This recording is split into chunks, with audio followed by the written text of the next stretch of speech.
नमस्ते, मी Ashwini. Sai Soumya sister channel मध्ये आपलं सर्वांचं खूप खूप स्वागत आहे. तर सकाळच्या स्वयंपाकाची तयारी आणि आज ना हॉलमध्ये कशाचा आवाज येते तर जाऊन बघितलं तर एकदम सर्वात वरची एक खिडकी आहे. तुम्हाला माहिती आहे ना, तुळशीपाशी आपलं एक घरटं केलेलं आहे. ते घरट्यातली चिमणी चुकून आत आली आणि ती चिमणी आहे ना, तिला मारण्यासाठी मनूवरती चढली होती, लेंटलवरती. मी जर आले नसते, महाराजांचा पुतळा पण खाली पडला असता, परीनं बनवलेला हा वॉलपीस पण पडला असता. तर तिनं ना घरातील वस्तूपासून वॉलपीस बनवला आहे. शेवटी चिमणीला का मनू मारली नाही, तर तिला कशी बशी बाहेर काढले. छोटंसं पिल्लू आहे ना, त्यामुळे ते अडकलं होती. पण बरं झालं, नेमकं मला आला आवाज आणि तिचा जीव तरी वाचला. काय होतंय, एक प्राणी दुसऱ्या प्राण्यांचा शिकार करत असतं, साखळी असते बघा त्या पद्धतीची. म्हणून मला तर भिवून गेली, पण बरं झालं. सईपरी जर असते तर रडल्याच असते, आई मनूला पहिलं घेऊन जा खाली घेऊन जा खाली, पण निघाली बाहेर. ठीक आहे, स्वयंपाक धुणं भांडी सगळं आवरून घेतलं. पोरी सकाळ सकाळ लवकर गेल्या होत्या ना, आणि भरपूर असं आभाळ आलं होतं आणि इतकी गरमी, बापरे, असं वाटत होतं की आज पाऊस पडतंय का काय. त्या बेतानं लगेच इकडं माझं काम चाललंय. तर म्हटलं चला, प्रत्येक झाडांच्या ही जी काय मी उकरी आणले ना यात्रेतून 100 रुपयाची, मला इतकं त्याची मदत झाली ना, खूप सारी मदत. फक्त थोडंसं ताकद लावून खोंदावं लागते. केळीचं पण आळं मोठं असं करून घेतलं आणि आपलं नारळाचं म्हणा, ज्या ज्या म्हणजे आपलं मेन रोपं आहेत आणि जिथं म्हणजे आता आई काय करतात माहितीये का, चुलीतली जी राख असो किंवा शेळ्यांचं जेव्हा झाडलेलं एकदम खालचं खत असतं ना, ते सुद्धा झाडांना घातल्यापासून खरं झाडांची खूप सुधारणा झाली आहे. आणि वरच्यावर आमच्या दोघींचं कोणी असो, मी असो किंवा आई असो, एक म्हणजे शांत बसण्यापेक्षा आपली कामं झाली का, काहीतरी उकरा उकरी अळ करणं किंवा एखादं म्हणजे काहीतरी काम करत असतो बागेतले. जसं की बघा, कितीही तुम्ही दररोज बाग क्लीन केली का हा असंच घाण होतं, तर 2 दिवसाआड मी किंवा 1 दिवसाआड पूर्ण क्लीन करते. आणि दररोजचं अंगण तर आपलं असतंच क्लीन. तर हे बघा, भरपूर अशी चिकूची पानं, कारण की इतकं वारं असतं ना, हिरवी पानं सुद्धा आणि फुलं वगैरे इतकं पडतात. सध्या आता सीताफळाला फुलं, रामफळाला फुलं, चिक्कूला फुलं, फुलांची सुद्धा गळती होऊ लागलेली आहे. कितीही जरी स्वच्छता केलं का आहे असंच होऊन जातं. पण एक म्हण आहे ना, अंगण साफ तर घर साफ. कुठलंही जर पाहुणं आलं, आधी अंगण बघत असतो, मग घर. सगळं झाडलोट झाल्यानंतर आपल्या संगू गंगूला वैरण टाकून घेतली, कारण आम्ही जेव्हा बाहेर असतो. बसले बघू, बर बघ. हा, मस्त आणले हो. तर एका बाळाला बघायला जायचं होतं. हा, खूप छान, एकदम बेस्ट आणलं. हे नको काढू रे, नको काढू, आपल्याला द्यायचे हे कपडे. तर एका बाळाला बघायला जायचं होतं, तर आईला म्हटलं जा तुम्ही बघायला. हा, डंगरी टाईप आहे, 2 in 1 आहे. मस्त. हा, अगदी मस्त आहे. असे कपडे तुम्हाला आणू का सईपरी? छोट्या मुलांचे कपडे भेटले घेऊच वाटते, एकदम बेस्ट आहे का नाही? ए नको काढू, राहू दे पिल्लू. नाही, जॉईंट आहे बाळा. ओके, लावा लावा. किती मिळाले का सोनू? 200. चांगलं मिळालंय आणि कापड पण छान आहे, अगदी मस्त आहे. तर असं ना, आम्ही काय करतो, नवीन बाळंतीण जर आली तर एखादी म्हणजे आपल्याला घ्यायचं असेल तर दागिना घ्यायचा, नाहीतर नाही. आता आजकाल दागिना घ्यायचं काय राहिलं नाही, त्यामुळे छान असे कपडे आणायचे, अगदी मस्त असे कपडे, ब्लाऊज पीस, नारळ आणि ओठीचं, असं आम्ही घेऊन जात असतो बघायला. तर हे कपडे कसे वाटले हे मात्र सांगायला अजिबात विसरू नका. आमची ना थोडीशी आज खूप दगदग होते. जसं की बघा, सकाळी आता कसं नदीला आपल्या पाईपलाईन पण आहे आणि मोटर टाकले, पाणी आलंय ना, तर इतक्या पावसाळ्यात सुद्धा ना पाणी पाजावं लागतंय. 2 दिवस झालं बरोबर पाऊस येतोय, पण अगदी कमी प्रमाणात पाऊस येतोय. तर सईला आणायला जायचं होतं, कारण की दुपारची म्हणजे स्टँडवरती कोण नसते बोलती. सईची तर थांबते ना शाळा सुटल्यानंतर, आणि मग तिला न्यायला म्हणजे आणायला जावं लागतंय. तर मळ्यात येऊन जेवण करून पटकन तिला आणून सोडलं. तर मला कपडे पण आणून घ्यायचे होते ना बाळाचे, पण ते कपडे पण आणून घेतले मी. लागलेच म्हटलं चला ते पण म्हणजे संध्याकाळचं आईनं पण पाठवायला ते बघायला. आणि परी खूप म्हणजे तुम्हाला सांगितलं होते, कापण्या कर लागली होती. आणि आषाढ महिन्यात कापण्या करतातच, आणि खरंच आषाढ महिन्यात कापण्या खाऊ पण वाटतात. वर्षातून 2दा आपल्यात कापण्या होतात. जसं की आषाढ महिन्यात एकदा होतं आणि आपल्या यात्रेच्या वेळेस एकदा होतं. आपल्या देवाला अष्टमीच्या आदल्या दिवशी ना कापण्याचा नैवेद्य असतो ना, त्यामुळं. आणि तिच्या मैत्रिणी दररोज शाळेत आणायला लागलेत. मला आज म्हणत होती आई तू आज करणार होती, काय झालं? आणि पाहुणे पण आले होते ना घरी लग्नपत्रिका द्यायला, त्यामुळे थोडासा वेळ झाला. आणि गार्डनमध्ये साफसफाई पण होती, तिथं पण थोडासा जास्तीचाच वेळ गेला. त्याच्यानंतर मी तुम्हाला खरं सांगते 1 तास मी थकूनच गेले अक्षरशः, जास्त वाकून काम वगैरे म्हटलं की किती जरी काम असलं की थोडंसं पाठ टेकावंच मला म्हणजे वाटतंय. 3 वाजले म्हणलं चला पटकन किचन आवरून घेतलं. पोरींचे डबे वगैरे काय काढले नव्हते, आता काढले कारण की पोरीच उशीर आले ना, 2 वाजले यायला. आणि आमटी गरम करून ठेवली कारण की इतकं ऊन आहे ना, खूप असं ऊन आहे. बटाट्याची आमटी केली होती मी आज, गरम करून ठेवले कारण की इठाला वगैरे नको. उन्हाळ्याच्या वरचं ऊन झालंय, तुम्हाला मी दाखवते. लाईट तर नाही, 4 दिवस झालं गिरणी काढले. भरपूर असं ऊन आहे, आभाळाचं ऊन असणार आहे. आणि आत माझं झालंय दळण तसं, तर म्हटलं निवांतच काढावं सगळं पीठ, कारण की गिरणी स्वच्छ असं पुसून ना ठेवावं लागतंय. नाहीतर काय होतंय त्याच्यामध्ये जाळ्या होत आहेत, नुशी किडं होत आहेत. त्यामुळं घाई गडबडनं मी गिरणी अजिबात काढून ठेवत नाही दळण. तर हे बघा गुळ आहे ना, हे असं सुरीनं बारीक असं किसून घेतलं मी, अगदी बारीक. आणि गुळ आणतानाच अगदी मऊसूत असं गुळ आणले. तर तुम्हाला मी सांगते ह्या वाटेनं मी प्रमाण घेणार आहे. जसं की बघा ह्या वाटीनं 3 वाटी मी ना गव्हाचं पीठ घेणार आहे आणि 1 वाटी बेसनचं पीठ घेणार आहे. आणि गुळ जर बोललं ह्या वाटीनं मी ना बरोबर ना 1.5 वाटी आपलं गुळ होतंय. तर ह्या अंदाजानं मी घेतलेलं आहे. तर 1.25 वाटी म्हटलं तर गुळ चालेल, एवढंच बस होईल. तर एवढं मी गुळ घेतलंय, ह्या वाटेनंच मी घेणार आहे. तर का पीठ वगैरे मळायच्या अगोदर आपल्याला एक प्रोसेस करायचा आहे. जसं की बघा हे गुळ आहे का, बारीक गॅसवर किंवा मोठ्या गॅसवरती ना तर पाणी घालून ठेवायचंय. जसं की बघा काय होते माहितीये का, आपलं गुळ विरघळ असतो प्रत्येक टाईमला माहितीये. जसं की आपण कडकण्या करतो सेम त्याच पद्धतीचं जेवढं पाणी बसेल तेवढं. तर मी एवढं पाणी घेतलेलं आहे, जेवढं आपलं गुळ भिजेल. आणि पटकन ना पाणी वर येतं, तर मोठ्या गॅसवरच पटकन मी हलवून घेणार आहे. जितकं जास्त आपण ना हलवतो ना तेवढं पटकन आपलं गुळ ना मेल्ट होते. आणि ह्याच्यामध्ये आम्ही सुंठ पण घालतो, पीठ मळताना मी सुंठ पण घेणार आहे. तर हे गुळ आहे ना पूर्ण मी मेल्ट करून घेते. आणि बऱ्याच ताईंची अशी कमेंट असते की ताई तू तब्येत झाले, मी तब्येतीला नाही म्हणत नाही. पण जेव्हा ना कॅमेरा म्हणजे जवळ असतो, जेव्हा आपण असं समोरच्या बाजूला सेल्फी पॉइंटला आपण जेव्हा व्हिडिओ शूट वगैरे करतो ना त्यावेळेस खरंच जाडी भरपूर दिसते.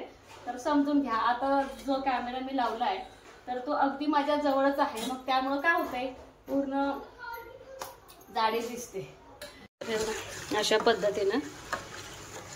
आणि गॅस पण जास्त मोठं नाही, जास्त बारीक नाही, बरं आहे. पटपट पटपट वितळून घेते. आणि आता मी गॅस बंदच करणार आहे कारण की हे बघा खडखड आहेत. तर ह्याला आम्ही हाताने बारीक करून घेते आणि गॅस बंद करते. कारण की आपला गुळ आहे ना बऱ्यापैकी वितळला गेलेला आहे. आणि गुळातली घाण बघा किती आहे, भरपूर अशी गुळातली घाण आहे. तर ही पण वितळून म्हणजे पूर्ण ना गाळून घ्यायचं. तर हे ना अगदी गरम गरम मध्ये अजिबात मळायचं नाही. बऱ्याच ताईंना येतं, पण जे नवशिके असतात त्यांच्यासाठी थोडीशी मदत होते ना. आणि थोडंसं कोमट जरी असेल तर पण चालेल, मी तर मग ते शक्यतो गार असेल तर चालेल. आणि कधी कधी काय होते माहिती का, आमच्या तर 1-2 वर्षी ना मला वाटतं 2-4 वर्षाखाली अगदी असे कडक असे कापण्या झाल्या होत्या, दाताला पण येत होत्या, एवढं कडक झाल्या होत्या. अशामुळे तर फरक पडला असेल. जसं की बेसन पीठ जास्त जरी पडलं ना तसं होतंय असं मला तरी वाटतंय. तर ह्याला ना हलवून हलवून मी गार करणार आहे. आणि गार झाल्याशिवाय पण आपल्याला ना मळता येत नाही. तोपर्यंत मी आपलं पीठ वगैरे घेते परातीमध्ये. तर हेच परात वापरते मी आता. घेतलेल्या परातीतच ना पीठ गव्हा घाम तर इतका आलाय ना काय सांगू नका, गरमीच खूप आहे. तर अगदी मी ना ताजं पीठ आजच दळले, त्यामुळे पातेल्यात काढले. कारण की ह्यात खपली गहू मी घातले नाही, खपली गव्हाचं जे आहे ते बाजूला काढले आणि बिना खपली गव्हाचं पातेल्यात असं ठेवले कापणीसाठी. तर बरोबर हे 3च वाटे घेणार आहे. संपत तसं फ्रेश केलेलं बरं पडतंय.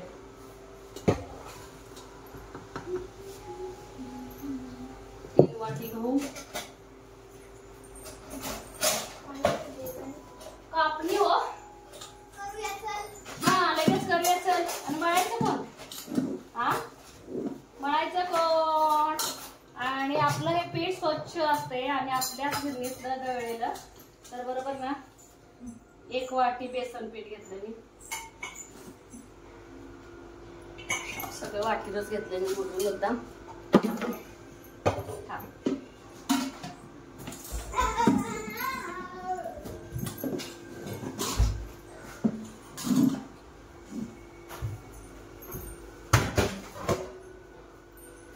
आणि गोडाचा पदार्थ आहे थोडस अगदी नॉर्मल मीठ, जास्तीचा काय नाही, अगदी मीठ.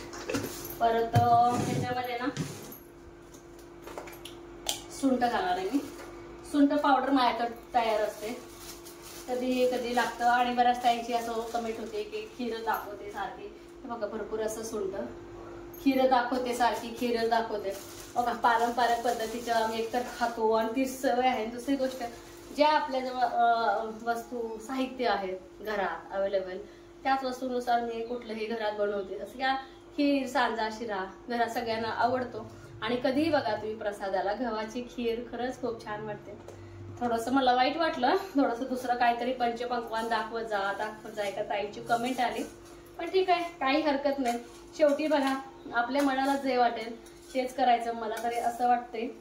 त्यामुळं काय मला वाटलं नाही, पण थोडंसं वाईट वाटलं की येऊन जाऊन खीरच करते. आणि परीची अगदी फेवरेट खीर आहे, त्यांची पण अगदी फेवरेट खीर आहे गव्हाची. त्यामुळे मी गव्हाची खीर ना बनवत असते. आणि घरचे गहू आहेत, कुठं मला विकत आणायचे, त्यामुळे पण मी बनवत असते. तर हिला ना कोमट होऊन देते तोपर्यंत. आणि आपलं ना हे गुळवणी पण गार झाले. आणि याच्यामध्ये बघा किती केर कचरा आहे, भरपूर असं कचरा आहे. त्यामुळे ना गाळूनच घेणार आहे. इतका कचरा आहे ना, भरपूर असा कचरा आहे. आणि पूर्ण गार होऊन गेलं हे बघा. जसं पाहिजे तसं मला ना मी घेणार आहे हे गुळवणी. तर सगळं गाळूनच घ्यायचं आहे पाणी. आणि जास्त घट्ट पण नाही आणि पातळ पण नाही, नॉर्मल आपली कणिक मळून घ्यायची. चला तर सगळं अशाच पद्धतीनं पूर्ण कणिक मळून घेते. हे बघा असं मी मळले कणिक, जास्त घट्ट पण नाही आणि पातळ पण नाही. लय झालंय, एक 5 ते 10 मिनिटं भिजवून देणार आहे आणि लगेच करायला घेणार आहे. कारण की लगेच आपली कणिक आहे ना सैल होते. इतकं गरम होतंय ना, खूप गरम होते आज. आणि खसखस घेतलेले, तर खसखस ना लाटायच्या अगोदर हे बघा अशा पद्धतीनं मी लावून घेते, पाठीमागून पण आणि पुढून पण उंड्याला. तर हे तीळ पण लावतात बऱ्याच ठिकाणी आणि तीळ पण खरंच छान लागते. तर मला माझ्याकडे आता खसखस आहे, खसखस पण. आणि शक्यतो सगळे खसखसच लावतात. बरोबर आहे, कापून देते का? हा, परी सई खूप छान कापतात. आता सईकडे थोडस मोबाईल आहे त्यामुळं, नाहीतर मी दोघींनाच कापायला देणार आहे लाटून लाटून. कारण की काय होतंय, पटकन तळायचं होतंय गॅसवरती, चुलीवरती काही वाटत नाही करे. अशा पद्धती, जास्त पातळ पण नाही आणि जास्त जाड पण नाही. आणि तेवढ्याच ताज्या ताज्याच मी बनवणार आहे आज आणि उद्या जाईल एवढं. नाही, सोमवारपर्यंत जाईल एवढं बनव. हो ना, परत करायचं ताजं. यशस्वीला पण येते. हिला ह्याच्या मैत्रिणीचं लागलंय सईच्या. तर हे सगळे लाटून लाटून घेते हे पाऱ्या, म्हणजे सई परी कापते दोघी पण. कापून कापून इथं ना सई परीचे लागलेत भांडणं. तर हे चाकू पाहिजे आणि ते चाकू पाहिजे. हा हा, व्यवस्थित काढ. परीचं असं म्हणणं आहे कापण्या करायचं सोपं आहे, कारण की चकल्याला बरं तुला लक्षात आहे ग, खूप धान्य गोळा करायचं, त्याला भाजायचं, मापात घ्यायचं, बरं परीच्या डोक्यात आहे. आणि इकडं झाल्या कापण्या आणि सई तिकडं नेले हॉलमध्ये कापायला. तर हे बघा अशा पद्धतीनं पोरी कापल्यात, मी लाटले आणि ह्या कापल्यात. त्यामुळं पटापटा झालं. आणि लागलंच वरती ना गॅसवरती कढई ठेवली मी तेलाची. तर चला तळून पण घेऊ. तो पण राहू द्या खाली बाळा, मस्तच. हा ना, तर सईचं तिकडं जाऊन चालू आहे काम. हा झालं दीदी. चला आता बघा आईला तळायला किती उशीर लागते. हो, तळायचं काम आईकडं आता. होय होय, पहिलं तळलं की परला नैवेद्य दाखव. हा, पहिला देव बाप्पाला ठेवायचं, मग परीला ठेवायचं खायला. माणसांमध्येच खाते. बर, ओके ओके. आपलं तापलंय तर एक एक एक कापणी तेलात सोडवून घेते. आणि आपल्या कापण्या पण ना सगळे टम्म फुगलेत. कापल्या फुगल्या की आपली कापणी व्यवस्थित झाली असं समजायचं. तर आईचं आमच्या असं म्हणणं आहे कापणी फुगायला पाहिजे. तर मस्त.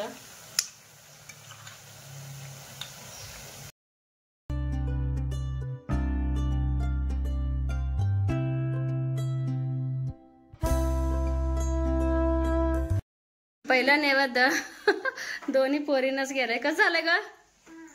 छान झालं ना? ओके. तर इकडं माझं तळायचं पण झालंय. तर हे बघा तर अगदी मस्त असे झालेत. आधी तेल गाळून घेतलं ह्याच्यामध्ये, मग नंतर ह्या पाटीमध्ये असं ठेवलं मी. बघा आपल्या कापड्या अगदी मस्त टुमटुमीत फुगून छान झालेत. अगदी जास्त ऑइली वगैरे काय नाहीत, तेलाचं मोहन वगैरे मी काय घातलं नाही, अगदी जुन्या पद्धतीनं. आणि गरम आहे, तुम्हाला काढून दाखवा म्हटल्यानंतर अगदी गरम. पण देऊन आले कापणी. खरंच इतकं छान कापणी झाले. तुम्ही पण खरंच ह्याच पद्धतीनं करा, कारण की माझं परफेक्ट झाले. त्यामुळे मी सांगते कापण्या कसं झालेत. ओके. तर चला इथं सगळं आवरून चहा ठेवायचा आहे, घर झाडायचं आहे, भांडी घासायचंय, शेळ्याकडे जायचंय. संध्याकाळचं रुटीन आमचं दररोजचं चालू झालं. उन्हाळ्यात साई परी फरशी तर पुसत होते, आता पुसत नाहीत बिलकुल. बघा उद्या रविवारी साई फरशी पुसणार आहे, नक्की ना. इथं बघा इतकं छान गंमत झालीये. दोन्ही आज्या चालले तर, आणि म्हटलं आता त्या सासूबाईला म्हटलं तुमचा ड्रेस दाखवायला आला. सेम टू सेम पिशवी पण सेम आहे. जोडी काढ, फक्त जरा ही मोठा आहे असं ते जोडी काढा म्हणा. पिशवीतच बघायला आल्या, कलर ओळखीत आमचं जरा मोठा आहे. 6 महिन्याचं बाळ आहे आम्ही सांगितलंय. 6 महिन्याचा आहे. असू दे, काय फरक नाही. गेल ते बाजारला आज शनिवारचा बाजारला घरी आलेले. काय आणलंय? पहिला वडापाव दाखवला, पहिला वडापाव. चला मी ठेवा आता. काय होता, कितीला होतो? 100ला. अरे बाबा, मग आमच्या सोनू होय, सोनूच बाजार परवडतंय. मग 10 रुपयाला एक बघ. मी वैरण टाकायला गेले तिकडं, तर जायजूला संगू गंगूला वैरण टाकायचं आलोय. ओ हा ना. ही बघा साळू खायला लागली, तर एकाने भाकरी दिली शेळीला, ती भाकरी पण घालायची. आणि आपली जुई काय बरोबर म्हणजे झालीच नाही नीट, मग कशी टाकते. भांडी होती, म्हटलं चारा टाकून भांडी घासून यावं. आणि भाजी काय का आणलंय बघावं. केळी आणले, आणि रविवार म्हटलं की पोरींचं आवडतं भुईमुगाच्या शेंगा असतातच असतात. आणि कोथिंबीर खूप दिवसातून टोस्ट आणलेत, आणि वांग, टमॅटो, दोडका. आणि ह्यांना कच्ची भाजी खूप आवडते, मेथीची भाजी आणि पालक. ह्यांना बोलले मी गरगटा खूप दिवस झाला आपण खाल्लंच नाहीये, पालक आणले. झालं वांगी आणि टमॅटो इतकं भाजीपाला आणलंय, तर हे सगळं काढून घेते. टोस्ट खूप दिवसातून आणले ह्यांनी. ज्या काही बाजारातल्या भाज्या आणल्या होत्या सगळ्या भाज्या निवडून वगैरे घेतलं, आणि जिथल्या तिथं ठेवून घेतलं. आणि इथं आईंच्या आणि माझ्या गप्पा चालू आहेत. स्वयंपाकाच्या अगोदर म्हटलं चला बाहेर बसू, इतकं गरम होत होतं, आणि बाहेर थोडंसं गार, आणि बघा एक झाडाचं पान सुद्धा हलत नाही. तर असं कधी कधी ना गप्पा मारत बसल्यावरही खूप छान वाटते. आणि आई पण गेले होते ना बाळाला बघायला, तिकडचे काय गोष्टी, घरातल्या काय गोष्टी, सईपरीच्या काय गोष्टी, मजा मस्ती दिवसभराची ज्या काही घडलेल्या इथं पोरींच्या बाबतीत किंवा माझ्या बाबतीत जे काही मला वाटते ते मी आईला सांगते, आणि आई मला सांगतात. असं एकमेकांशी काहीतरी काय शेअर करत असतो. आणि लकी इतकं वेड्यासारखं करतो ना, गप्पा मारत मारत 8 कधी वाजले कळालं नाही. आणि संध्याकाळचं स्वयंपाक जास्ती का नव्हतं, तर खिचडी बनवायची होती भाताची, आणि 4 भाकरी बनवायची होती, आणि सईबाईने पण दिवा लावले होता देवाला. तर चला असं माझा दिवसभराचा रुटीन होता. कसं वाटला रुटीन हे मात्र सांगायला अजिबात विसरू नका. चॅनेलवरती कोण नवीन आहे का, व्हिडिओ तर बघत राहा, लाईक शेअर सबस्क्राईब करायला अजिबात विसरू नका. आणि सगळ्याच ताई दादांना खूप मनापासून धन्यवाद, अगदी काळजीने कमेंट करतात. बाय.